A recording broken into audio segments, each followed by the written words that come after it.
Idea video ધોરણ 1 અને બાલવાટિકાના બાળકોની માતાઓ માટે. નમસ્તે. આજની મીટિંગમાં આપ સૌનું સ્વાગત છે. આશા છે કે ગયા અઠવાડિયાનો આઈડિયા વિડીયો તમને ગમ્યો હશે.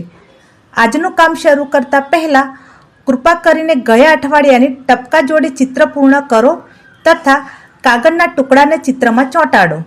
આ પ્રવૃત્તિ બાળકો સાથે કરી જ હશે. તેના અનુભવ સમૂહમાં જણાવો.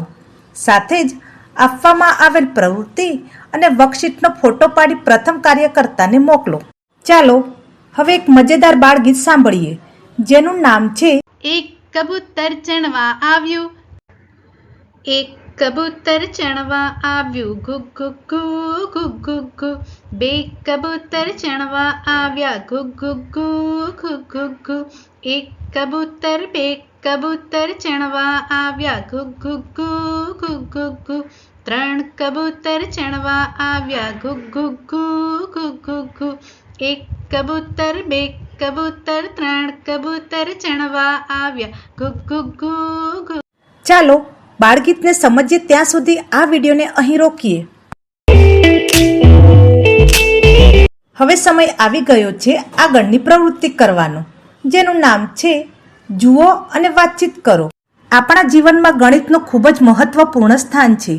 ઘણીવાર એવું જોવા મળ્યું છે કે શાળામાં બાળકો ડર સાથે ગણિતની પ્રવૃત્તિઓ કરે છે, પરંતુ ચિત્ર અને વસ્તુઓનો ઉપયોગ કરીને બાળકોને રમત રમાડવામાં આવે તો ગણિતનો ડર તેમના મગજમાંથી નીકળી જશે અને ગણિત તેમને અઘરું નહીં લાગે.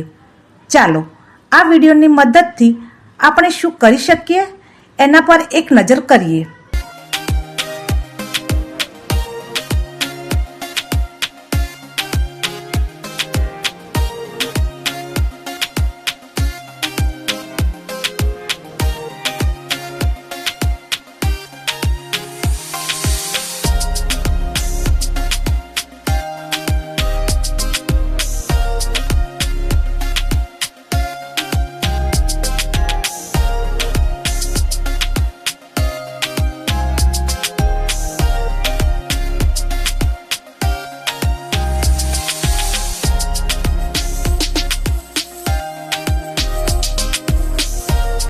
અમને આશા છે કે આ વિડીયો દ્વારા બાળકો સાથે ગણિતની પ્રવૃત્તિઓ કેવી રીતે કરવી તે તમે સમજી ગયા હશો.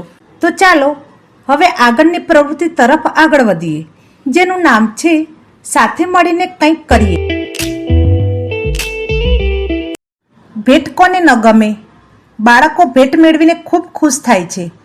આવો આજે બાળકો માટે ભેટ બનાવીએ.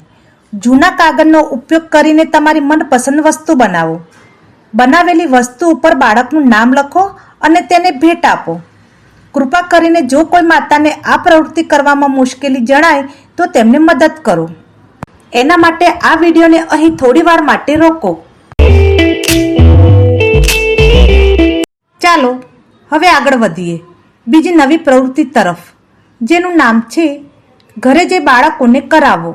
અહીં આપેલા ચિત્ર મુજબ અક્ષર કાર્ડ બનાવો અને બાળકોને આપો, જેમ કે મોબાઈલ, ચમચી, ઘડિયાળ, ખુરશી વગેરે. બાળકને તે જ વસ્તુઓના નામનો પહેલો અક્ષર બોલવા કહો અને તે જ અક્ષર કાર્ડને તે વસ્તુ ઉપર મૂકવા કહો, જેમ કે ખ ખુરશી. આ સાથે તમને આપવામાં આવેલ પેન્સિલથી ટપકા જોડી સરખે સરખા પાંદડાની જોડી બનાવવાની વર્કશીટ ઘરે જે બાળકો સાથે રહીને પૂરી કરો.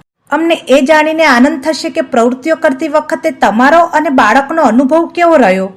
તમારા મંતવ્યો અને અનુભવો સમૂહમાં અને અમને ચોક્કસપણે જણાવો.